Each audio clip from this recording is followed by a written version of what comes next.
The evening it happened, the dishes were still drying in the rack, and the smell of the pot roast Melissa had made was still hanging in the kitchen air. Daniel waited until the kids had gone upstairs before he said it, his voice even, almost rehearsed, like he'd practiced the sentence in his head for weeks before he finally let it out into the room. He told me it might be time for me to think about moving on, that he and Melissa needed the space to raise their family the way they wanted, and that maybe I'd be more comfortable somewhere smaller, somewhere that wasn't so much house for one person to rattle around in.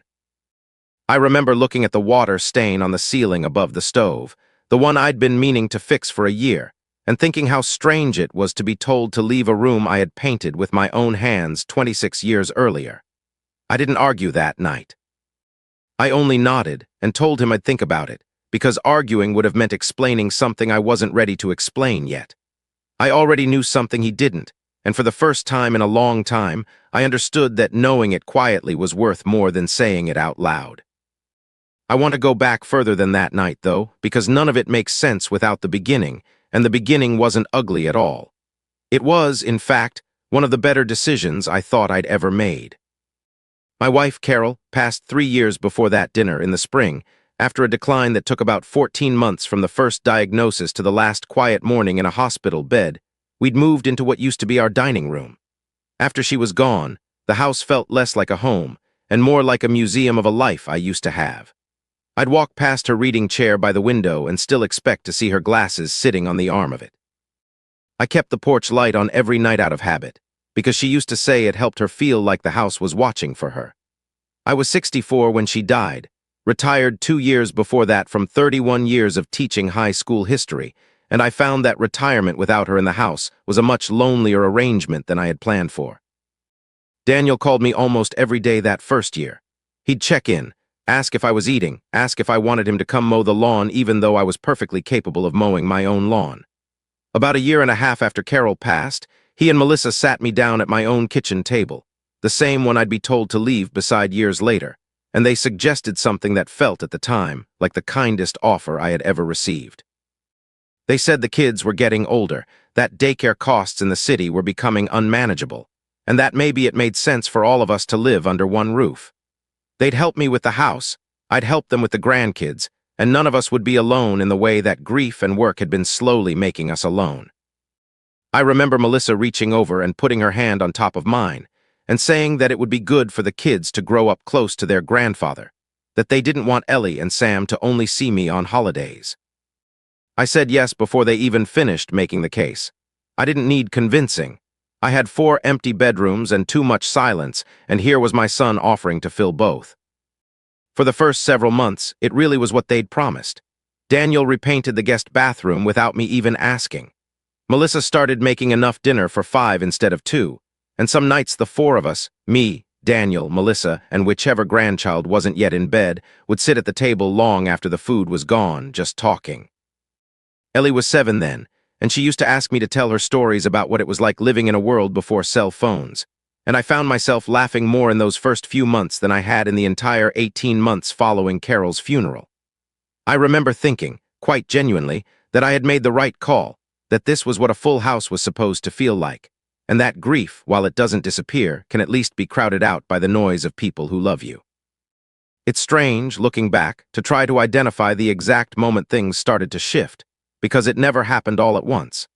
It happened the way water erodes stone, slowly enough that you don't notice the shape changing until one day you look at it and realize it isn't the same shape it used to be.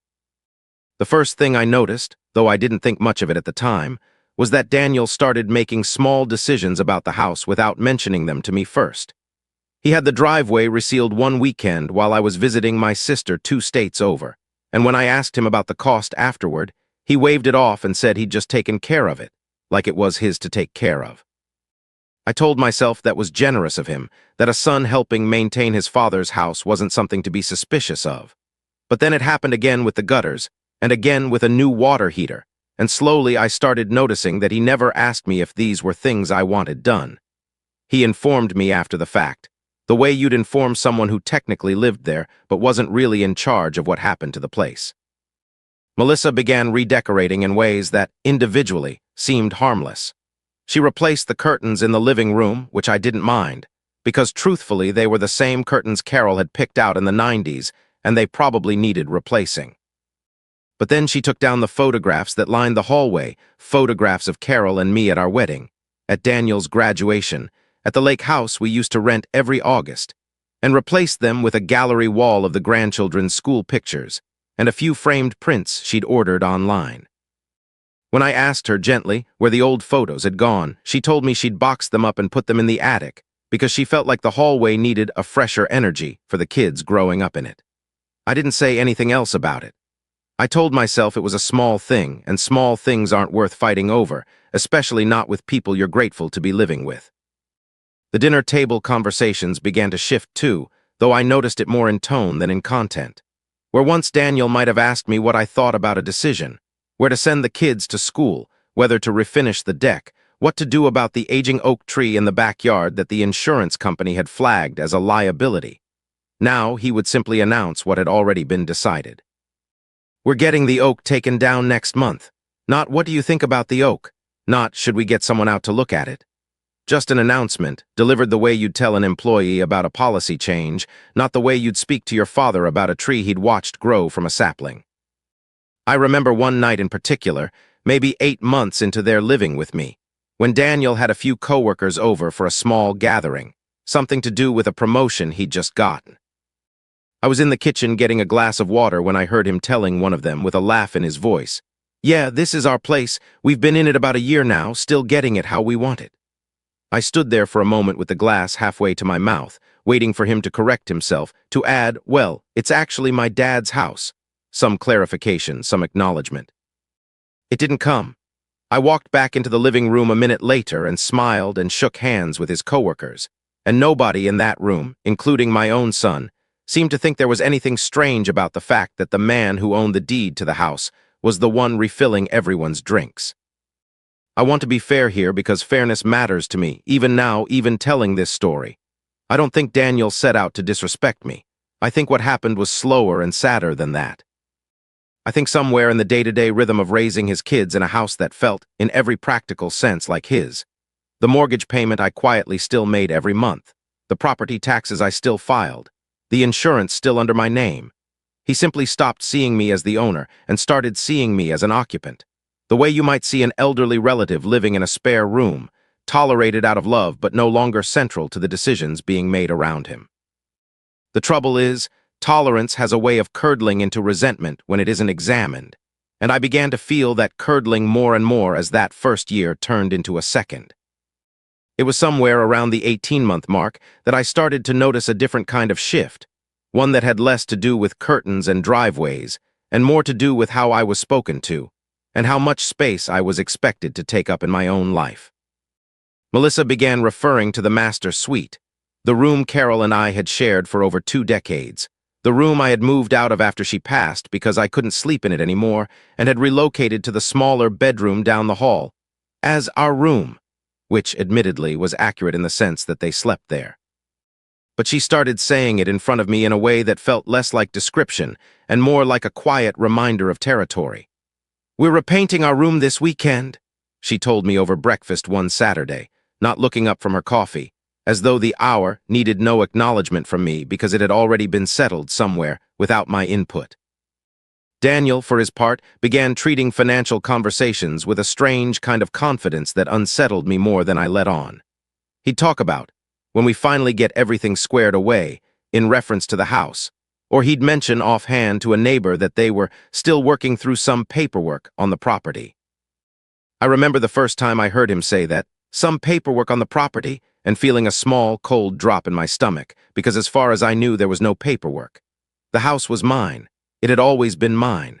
Carol and I bought it in 1988, paid it off in full 14 years later, and never once, not in any legal sense, had ownership changed hands. I started paying closer attention after that, not confrontationally, just quietly, the way you start watching a pot you suspect might be about to boil over.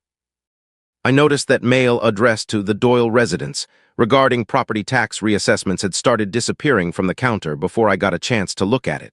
And when I asked Daniel about it once, he told me he'd already handled it, that he'd called the county and asked about our exemption status. as though he had any legal standing to call the county about anything related to that house. I noticed that when a realtor from a company 2 towns over knocked on the door one Tuesday afternoon while I was out at a doctor's appointment, Ellie mentioned to me later, completely innocently, the way children mention things without understanding their weight, that the house lady had come by again to talk to her dad about when they were going to sell. I sat with that for a long time, when they were going to sell. I didn't say anything to Daniel that week. I wanted to understand what was happening before I reacted to it, because reacting too soon, out of hurt or out of anger, felt like it would only give him room to explain it away, to smooth it over with reassurances that would leave the actual problem untouched underneath. So instead, I watched. I listened more carefully at dinner. I paid attention to phone calls that went quiet the moment I walked into a room. And slowly, piece by piece, I began to understand something that Daniel, I don't think, ever meant for me to figure out this way. He believed the house was his. Not eventually his, not someday his.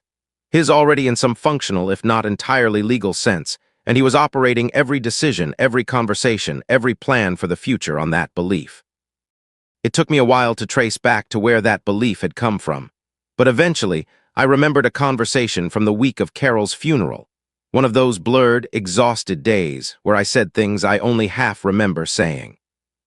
Daniel and I had been sitting on the back porch late one night, both of us wrecked with grief, and I had put my hand on his shoulder and told him that everything Carol and I built was going to be his one day, that I'd already been talking to Bill, my lawyer, about setting things up so it would be simple for him when the time came.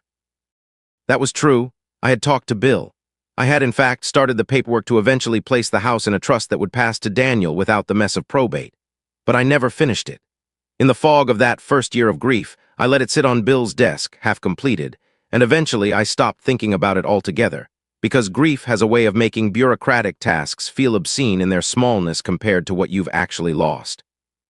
Daniel, though, apparently walked away from that porch conversation with something more absolute than what I'd actually said. He walked away believing the paperwork was done, or as good as done, and somewhere over the following 2 years, in the quiet architecture of his own mind, "This will be yours one day," had transformed into "this is already ours." I understood, once I pieced that together, that I wasn't dealing with malice. I was dealing with a man who had convinced himself of something, and then built 2 years of behavior on top of that conviction. And the longer it went unspoken and uncorrected, the more real it became to him, until the gap between what he believed and what was actually true had grown wide enough to swallow whole conversations, whole decisions, whole assumptions about what he was, and wasn't allowed to do with a house that still, on every piece of paper that mattered, belonged only to me. The night he told me to leave, at that kitchen table with the water stain above the stove, wasn't really about space, and it wasn't really about the kids needing room to grow, though I'm sure that's the reasoning he told himself.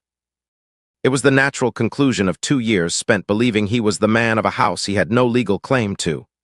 In his mind, he wasn't asking his father to leave. He was asking an aging relative to consider moving somewhere more appropriate for his age, out of a home that Daniel had, in his own head, already inherited. I didn't correct him that night. I want to be honest about why. Part of it was shock, a real, physical kind of shock that made my hands feel too heavy to lift off the table. But part of it, if I'm being fully honest with myself, was something closer to curiosity, even in the middle of the hurt. I wanted to see how far this would go.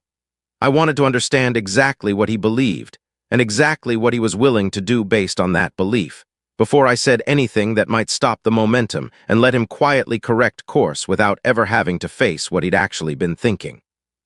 So I told him I'd think about it, and I went to bed that night in the smaller bedroom down the hall, and I lay there staring at the ceiling for a long time, running through a slow and steady list of what I needed to do next.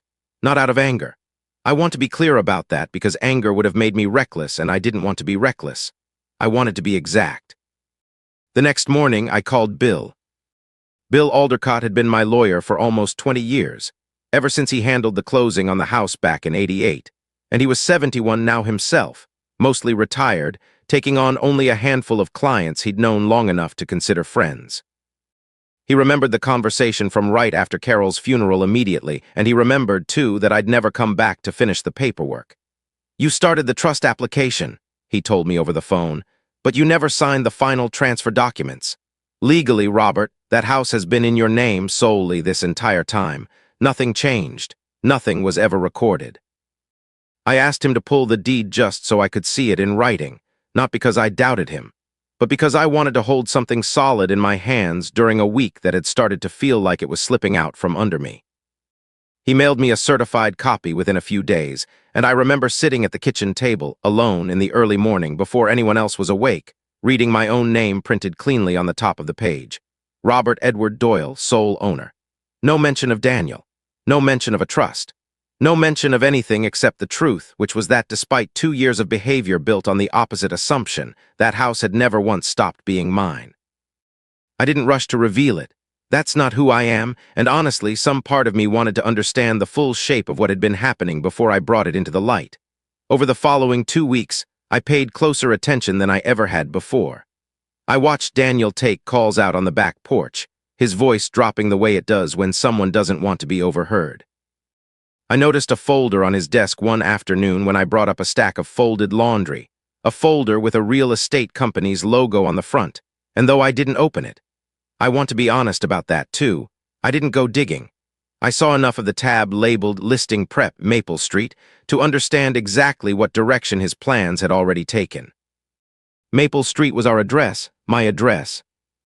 I remember standing in the hallway outside his office for a moment after seeing that folder, feeling something settle in me that wasn't rage exactly, but was close to it, a kind of clarity that comes when something you suspected finally has a shape and a name. He wasn't just asking me to consider moving to a smaller place someday, in some vague future.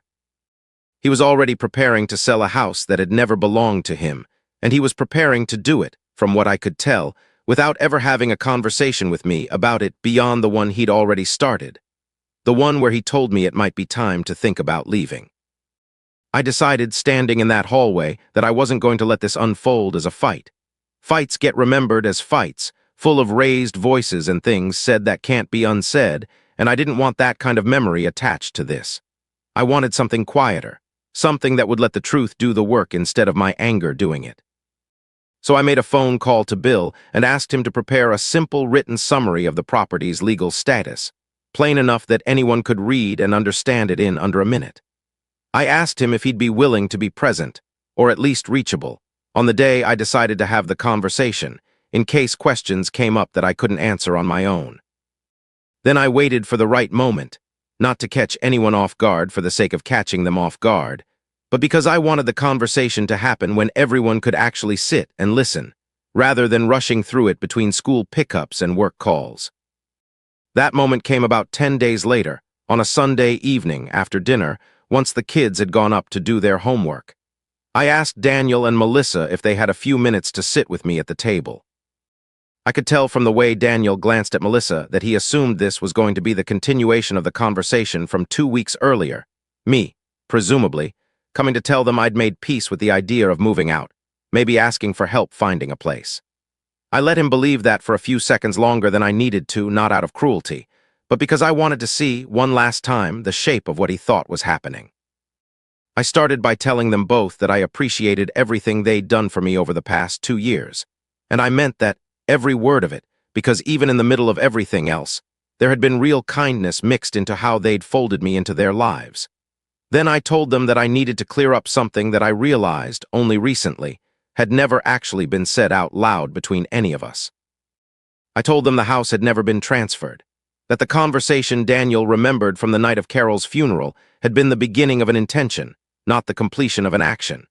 That the trust paperwork sat unfinished on Bill's desk for 2 years because grief made me forget about it, and because, if I was honest, some quiet part of me had never quite been ready to sign away the last thing that still connected me so physically to the life Carol and I had built. I slid the copy of the deed across the table, the one with my name typed cleanly at the top, and I watched Daniel's face as he read it, watched the exact moment his expression shifted from confusion to something closer to disbelief, and then, a few seconds later, to something that looked almost like shame. Melissa was the one who spoke first. She asked quietly if that meant the house was still fully mine in every legal sense, and I told her yes, it always had been. Daniel didn't say anything for a long moment. He just kept looking down at the paper, reading the same few lines over and over, as if rereading them might change what they said. I asked him gently about the folder on his desk. I told him I'd seen the listing prep tab and that I wanted to understand what he'd actually been planning, because I thought, after everything, I deserved to hear it plainly rather than piece it together from folders and half-heard phone calls. He was quiet for a while before he answered. He told me that he and Melissa had been talking to a realtor for a few months, exploring what the house might be worth, thinking about downsizing me into something smaller, and using the difference to help pay off some debt they'd accumulated and to put a larger down payment on a place of their own eventually. He said he hadn't meant for it to happen the way it had happened. He said he thought, in his mind, it had already been settled, that I'd already agreed back on that porch that it would be his. I told him that intentions and agreements are different things, and that a conversation on a porch during the worst week of both our lives was not the same as a signature on a legal document, and that somewhere in the last 2 years, he had let one quietly become the other in his own mind, without ever checking whether it had actually happened that way in the real world. Nobody said much after that for a while. Melissa reached over and put her hand over Daniel's, the same gesture she'd made at that same table 2 years earlier when they'd first invited me to move in together. Except this time the gesture didn't feel like comfort extended toward me. It felt like comfort extended toward him, for what he now had to sit with. The days that followed were quieter than any days had been in that house in a very long time. Daniel didn't bring up the realtor again. The folder disappeared from his desk, and I never asked where it went. Melissa stopped saying "our room" in front of me, though I noticed she was careful about it in a way that felt less like genuine reconsideration and more like embarrassment, which I understood, and which I didn't push against. About a week after that Sunday dinner, Daniel asked if we could talk again, just the two of us, out on the back porch, the same porch where the whole misunderstanding had first taken root 2 years earlier. He told me he was sorry, and I could tell, watching him say it, that it cost him something real to get the words out, because my son has never been a man who apologizes easily. He told me he didn't remember the porch conversation the way I did, that in his memory I'd told him the house would be his and that it was basically done, and that somewhere over the following months, as grief settled into normal life again, he'd simply stopped questioning it, because questioning it would have meant reopening a conversation about his mother's death that neither of us particularly wanted to reopen. I told him I understood that, and I did. Grief distorts a lot of things, including memory, including certainty, including what we think we're entitled to. But I also told him that understanding why something happened doesn't erase what it cost, and that for 2 years I had lived in my own house feeling less and less like it belonged to me, not because of a legal document, but because of the way I was spoken to, the way decisions were made around me instead of with me, the way I had been slowly edited out of the story of a life I had built with my own hands and my own money and 31 years of teaching other people's children. He sat with that for a long time before he said anything else. Eventually, he told me that he wanted to make it right, and he asked me what that would look like from where I was sitting. I didn't have a complete answer for him that night, and I told him so. What I did tell him was that I wasn't interested in punishing him, that kicking him and his family out in retaliation would only trade one kind of hurt for another, and that wasn't the kind of father I wanted to be, even after everything. But I told him I needed things to be different going forward. I needed to be asked before decisions were made about the house, not informed after the fact.